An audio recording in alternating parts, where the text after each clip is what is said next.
တို့ဒီ breast tool လေးပေါ့နော် breast tool လေးရဲ့အကြီးအချုပ်အချက်ကိုကျွန်တော်ဒီတောင်ကွင်းစားလေးတောင်ကွင်းစိတ်တောင်ကွင်းပိတ်ကလေးအဲတောင်ကွင်းပိတ်တောင်ကွင်းစားနဲ့ဒါလုံးနေကြဆိုတာဒါတီးပြီးစားလေးပေါ့နော်အဲ့တော့မှကျွန်တော်က shortcut ကလေးထပ်ပြီးတော့ပြောမယ်နောက်တစ်မျိုးပေါ့အခု order ကိုဖိလိုက်တယ်ဆို तू က color pick လောက်တာ color order ကိုဖိထားတယ် brush tool ရေးထား order ကိုဖိထားဆိုကျွန်တော်လိုချင်တဲ့ color ကို तू က pick လောက်တာအခုအဲ့လိုမျိုးမဟုတ်ပဲねကျွန်တော်အဲ့ဒီ order ကိုဖိလိုက်ရနဲ့ပဲမလုပ်လိုက်မလဲဆိုတာကြလို့ရှိရင်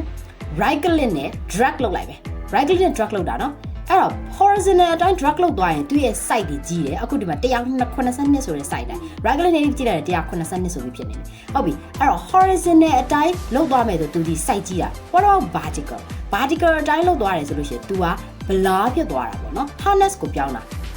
အဲ့တော့ဆရာတော်မှာဆိုလို့ရှိရင်နည်းနည်းလောက်လုပ်လိုက်မယ်တေးဝင်နေအဲ့မှာဆိုလို့ရှိရင်ဆရာတော် fake လုပ်လို့ရပါပြီ